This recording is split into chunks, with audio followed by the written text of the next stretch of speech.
1000 দিছিলাম।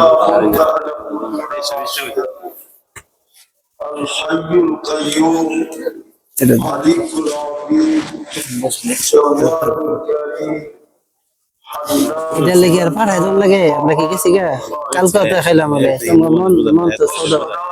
কত দিতে গো? 1320 টাকা রয়েছে। 1000 দিছিলাম। 1000 দিছেন, 2320 টাকা ছিল, 2320 জমাই যায় 1000, 1320 টাকা রয়েছে। سيد الأولين والآخرين 320 টাকা করতে দিব। আর বন্ধু সেটা প্লান খাওয়াইছে এটা রে বাংটি তো নাই, তুমি 50 টাকা দাও। হ্যাঁ 50 টাকা দাও। আরে ভালো আছে। شفيع المذنبين المؤمنين رؤوف رحيم صلى الله عليه وعلى آله وأصحابه وأتباعه صلاة وسلاما كثيرا টাকাটা গুনালাও টাকাটা এসে গুনো, টাকাটা এখন গুনো কত হইছে, টাকাটা গুনো। بسم الله الرحمن الرحيم ومن زحزح عن النار وأدخل الجنة فقد فاز وقال رسول الله صلى الله عليه وسلم إنكم لتموتون كما تنامون تبعثون كما تستيقظون وتحاسبون بما تعملون أو كما قال عليه الصلاة والسلام জামিয়া মাদানিয়া আহমদুল উলুম মাদ্রাসা কর্তৃক আয়োজিত সম্মানিত সভাপতি এই ভাই উপস্থিত উলামায়ে কেরাম, জুতাটা কই? এলাকার বিভিন্ন জুতা কই রাখলাম? হ্যাঁ হ্যাঁ কাটে দিই তো, দাঁড়ো মা বাসায় জুতা কই রাখলাম। এ ভাই ইলিয়াস ভাই আমি ব্যস্ত বা ইয়ের অবস্থা খুব খারাপ। জুতা কই? জুতা যাও যাও হিন্দা যাও সময় হিন্দা যাও যাও দেখিয়ে তো সেই পাশে আছে।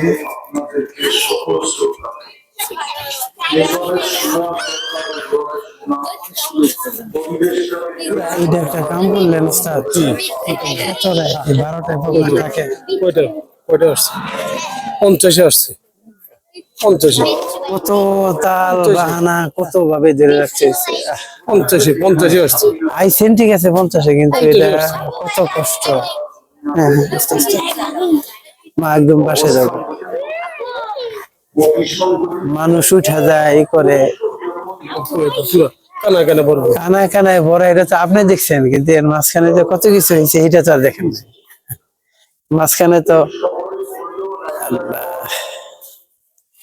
9টায় এই জায়গার ভিতরে কেফায়েতুল্লাহ কাশফি বইছে, 9টায় বইছি, 9টা 10টা 11টা 2 ঘন্টা 11:30।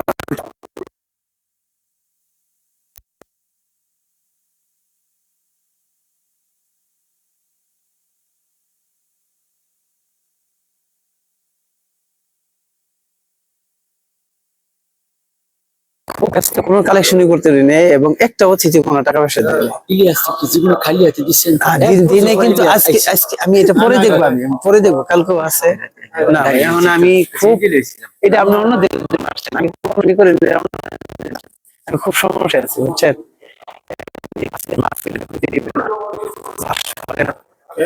অনেক চাল রান্না করছে, অনেক চাল রান্না করছে।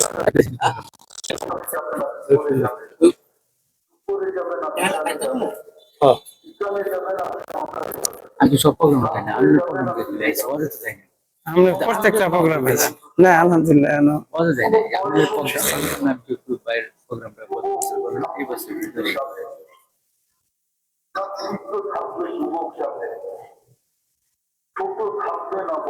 খানা দানা খাইছেন ভাই?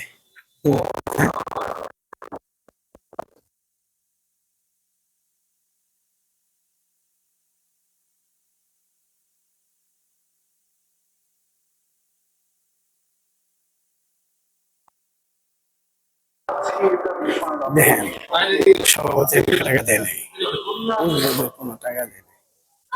একটা মাহফিলের সভাপতি উদ্বোধক যদি, হ্যাঁ, আর এগুলা যদি টাকা না দিই, ওই ভিক্ষার টেহা এগুলা 200-500 টাকা দিয়ে বুঝছেন, বক্তাকে বিদায় করা যায়?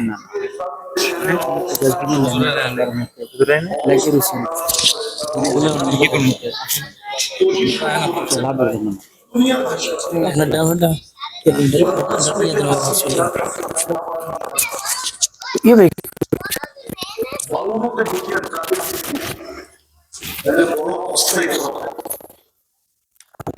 আল্লাহর কথাই সত্য হবে।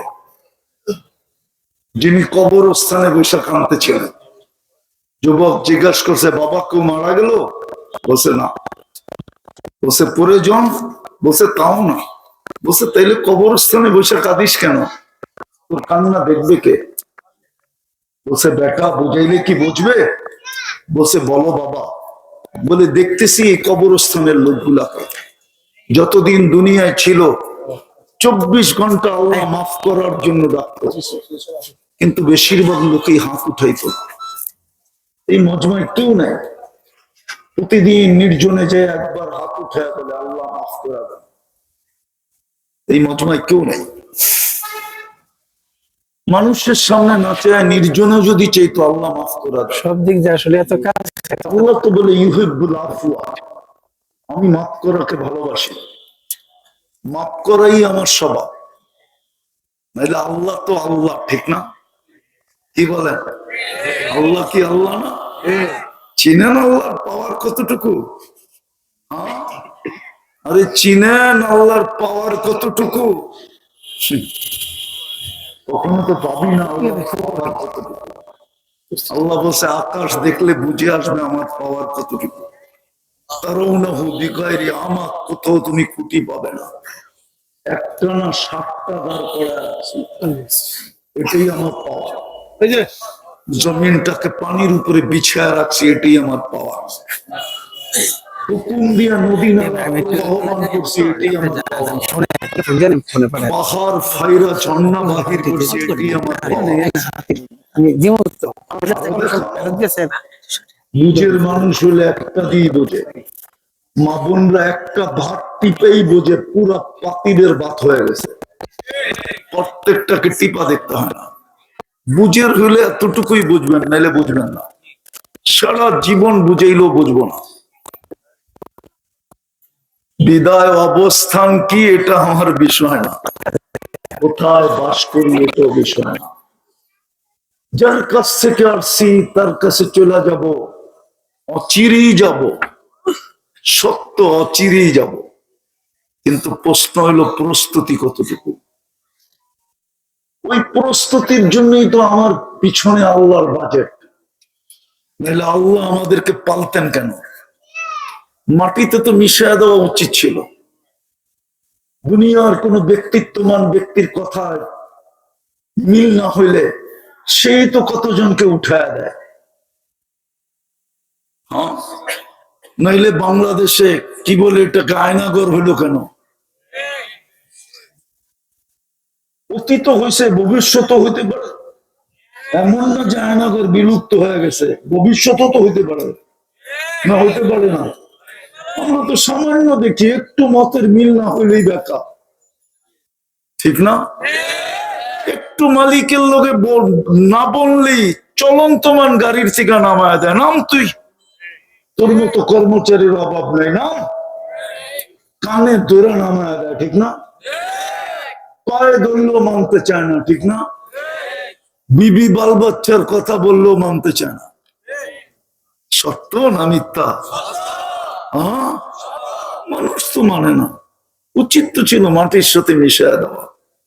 24 ঘন্টা যিনি বাজেট ব্যয় করে আমাদের পিছনে, 24 ঘন্টা কাঠটা বুক করেন। খালি মুখ দিয়া বলেন, কোনোদিন ভাবেন না কি বুক করেন? না নারী ভাবে, না পুরুষ ভাবে, না যুবক ভাবে, না বৃদ্ধ ভাবে। একটা দেখাইতেছি, পানির দামে যদি অক্সিজেন কিনা ব্যবহার করতে হতো তাহলে ডেলি 16,500 টাকা বিল দিতে হতো। 30 টাকা লিটার হিসাবে, 30 টাকা। এই গাজীপুরে কোন হাসপাতালে 30 টাকা লিটার অক্সিজেন নাই। চ্যালেঞ্জ। বিল দিয়া যেতে হবে, কোত্থেকা দিবা এটা আমরা বুঝি না। বিল দাও, তারপরে লাশ দিব, আর আগে দিব না। 30 টাকা লিটার যদি অক্সিজেন কিনতে হতো, ডেলি 16,500 টাকা বিল দিতে হতো। আমরা 550 লিটার অক্সিজেন ডেলি নেই এই ওয়েদার থেকে। অথচ দুনিয়া বলে গাজীপুর শহর, ঢাকা শহর বসবাসের যোগ্য না। দূষণ যুক্ত শহর, মুক্ত শহর না। গাজীপুরে চতুর্দিকে ফ্যাক্টরি, হাজারো ধরনের কেমিক্যাল ব্যবহার হয়। একটা কেমিক্যালও মানুষের স্বাস্থ্যের জন্য না, স্বাস্থ্যকর না। সব কেমিক্যাল স্বাস্থ্যের বিরুদ্ধে। কিন্তু আমরা তো স্বাস্থ্যবানী। আজ পর্যন্ত আল্লাহ অক্সিজেনের ভিতরে লাগতে দেয় নাই। হয়তো কারো গায়ে লাগতে দিছে, কিন্তু অক্সিজেনে লাগতে দেয় নাই। সারা বাজারই তো হাইব্রিডে ভরা। বাংলাদেশের সমস্ত খাদ্য ভেজাল। যারা পিওর বইলা বেচে, ওটাও ভেজাল। অনলাইনে বেচো আর 2 লাইনে বেচো, কিন্তু মা বোনরা তো ওইটাই খায়। আজ পর্যন্ত তো বাচ্চার দুধে আল্লাহ ভেজালের ছোঁয়া লাগতে দেয় নাই। আল্লাহ তো নিজেই বলতেছে লাবানান খালিসা, পিওর দুধ। কিয়ামত পর্যন্ত বিকল্প আসতে দিব না। পাওয়া যাবে গাজীপুরে, বহুত দুধ পাওয়া যাবে। বড় বড় শোরুম আছে গাজীপুরে। বাচ্চাদের দুধ পাওয়া যাবে প্যাকেটজাত, বড় দামি দামি। কিন্তু গায়ে লেখা আছে মায়ের দুধের বিকল্প নেই। অথচ মা সারাদিন ভেজাল খায়। কি খায়? সারাদিন হাইব্রিড খায়। আমাদের শাকসবজি 99.99 হাইব্রিডের। না হাইব্রিড না, গ্রামের বললেই হবে। সব সার দেওয়া, কীটনাশক দেওয়া, ঠিক না? মার দুধে তো আল্লাহ ছোঁয়া লাগতে দেয় না। এটা কি বাজেট না? সারাদিন বাজেট ব্যয় করে। এই জন্য যেন আমি প্রস্তুতি নিয়ে যেতে পারি। কাউকে যেন লজ্জিত হইতে হয় না। আজকের লজ্জা কয়জনের সামনে? আজকে লজ্জিত হইলে কয়জনের সামনে লজ্জিত হবে? নাইলে 850 কোটি মানুষের সামনে লজ্জিত হবে। বর্তমানে দুনিয়া 850 কোটি মানুষ। কিয়ামতের দিন তো আদম আলাইহিস সালাম থেকে নিয়ে কিয়ামতের সকাল পর্যন্ত মানুষগুলা থাকবে। কালকে লজ্জিত হলে তো পুরা মানব জাতির সামনে লজ্জিত হইতে হবে। কোনো ডাকানো ছুপানো তো হিসাব হবে না। লাউড স্পিকার কুদরতি হবে। এই লাউড স্পিকার চলবে না ওইখানে। ওইখানে আল্লাহর প্রযুক্তির লাউড স্পিকার হবে। ঘোষণা হবে খসিরা ফুলান ইবনু ফুলান, অমুকের ছেলে অমুক অসফল। প্রস্তুতির জন্যই তো আমাদের পিছিয়ে ব্যয়। পরিশ্রম তো বেশি ছিল না। ওই আল্লাহ তো এটাই বুঝাইতেছিল। বেটা কবরে দেখতেছি এই লোকগুলা যখন দুনিয়াতে ছিল 24 ঘন্টা আল্লাহ মাফ করার জন্য ডাকতো। গাজীপুরের মানুষ এখনো ডাকতেছে। আমি বানায় বলতেছি না, বুখারী শরীফে লেখা আছে হালমিন মুস্তাগফির ফাগফির আলা। হায় আধ্যাত্মিক শক্তি থাকলে মাউত লাগায় শোনায় দিতাম আওয়াজ। এখন ডাকতেছে কে আসিস মাপ চাবি। দুনিয়ালারা শাস্তি দিতে অভ্যস্ত, আমি মাফ করতে অভ্যস্ত। দুনিয়ালারা দোষ মিডিয়ার প্রচার করতে অভ্যস্ত। ও যুবক, আমি তোর দোষ লুকাইতে অভ্যস্ত।